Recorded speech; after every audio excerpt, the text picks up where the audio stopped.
Hi guys, welcome everyone. This is Bergman Capital and I would like to talk in this video about the general market. What's happening in the market? Are we crashing or is this just a correction or are we still in a bullish phase? So let's dive into QQQ. This is Nasdaq 100.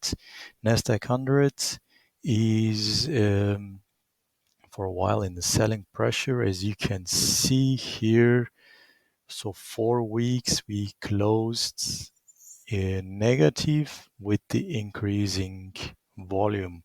So that can be some kind of selling pressure as the bull market is already for 1.5 years, and now the big boys are losing their appetites.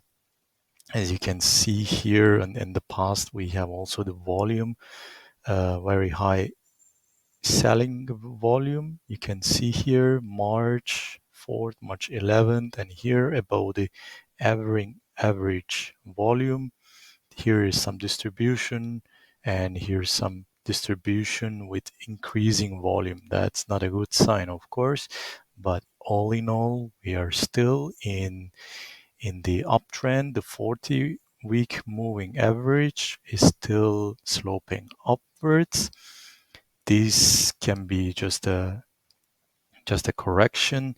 So the important thing is here is that we need to find a support in these levels. So these levels, so here is very important key levels. And what I would expect is that there will be some kind of consolidation here and then bounce back. But the thing is that here we're in uptrend, as you can see here.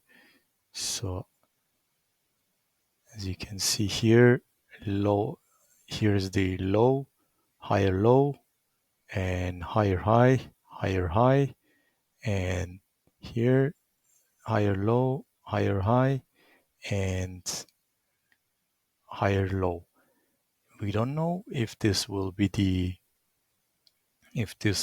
end here. We can still go downwards, and then we have a lower low, which is a negative sign, which might be kind of the indication of a trend reversal.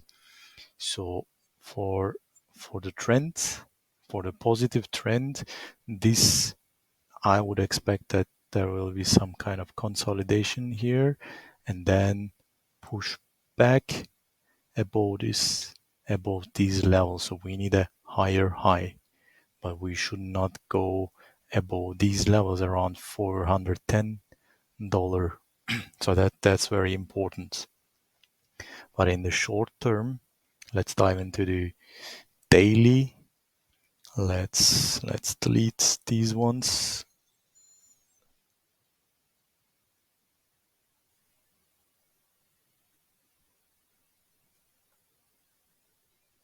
Yeah. So in the short term, we're kind of having a selling pressure, and I would like to see some kind of consolidation here and then push back on the on the daily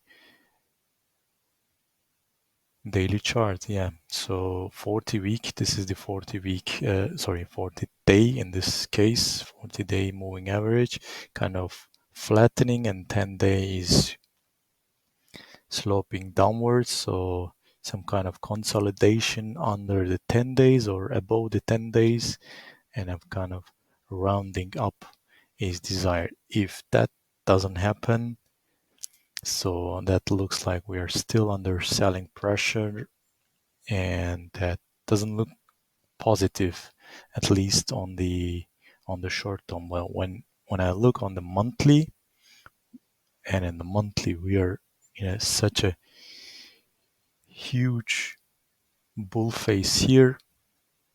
Let's delete these.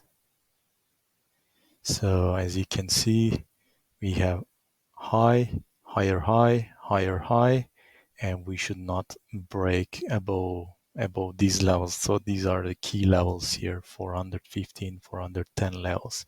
If you break that, there will be some bounce back, and that's then the deciding time if it can break through there or if it will be break down.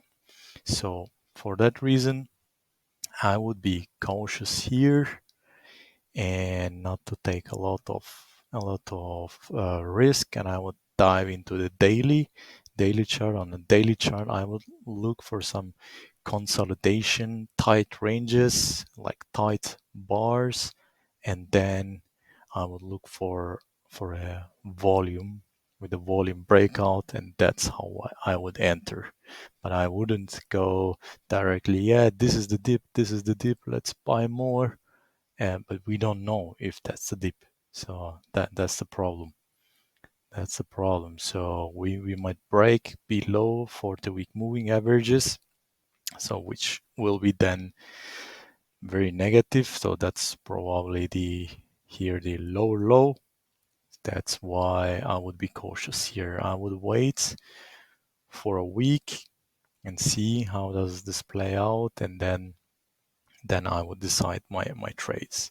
And let's look at this SPY. SPY looks also very, very similar. And as you can see, this is also 3 weeks with a higher selling pressure. Looks very similar. What I said for the QQ is same for the SPY S&P 500. Let's look at the equal weighted S&P 500. This is kind of lagging. On the upper side, you can see the RS line. This is relative strength line relative to the S&P 500. So as you can see that the equal weighted index is not performing well here.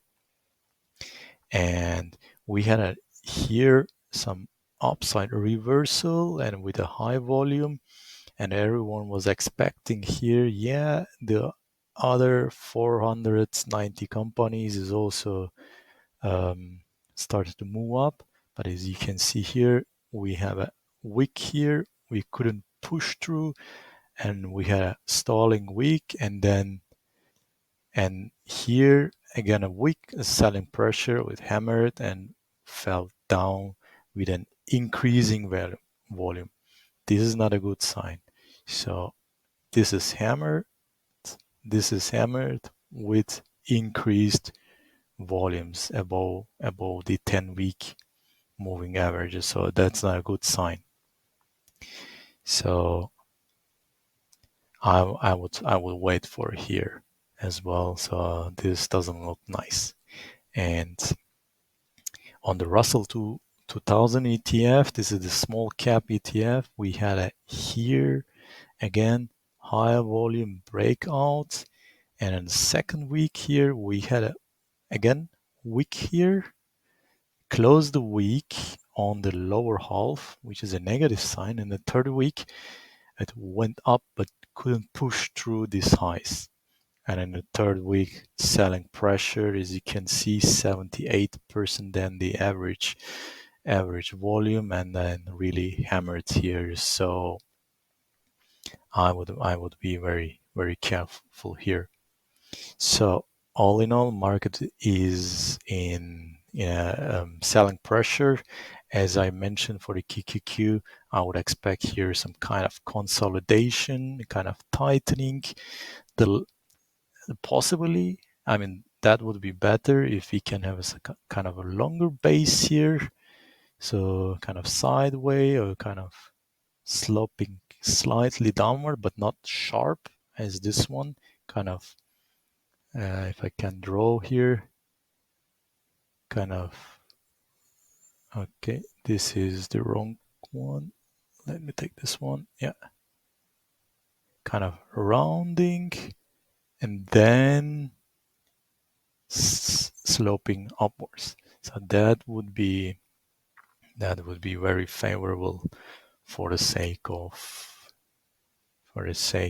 bull markets. When we have sharp sell-off, these are generally the signs of signs of the weakening of the bull markets. That's known from the history of the bull markets and the bear markets. Yeah. So that's it for this video. If you have any questions, please feel free to comment under the video. If you like the video, please hit the like button and subscribe to my channel, and see you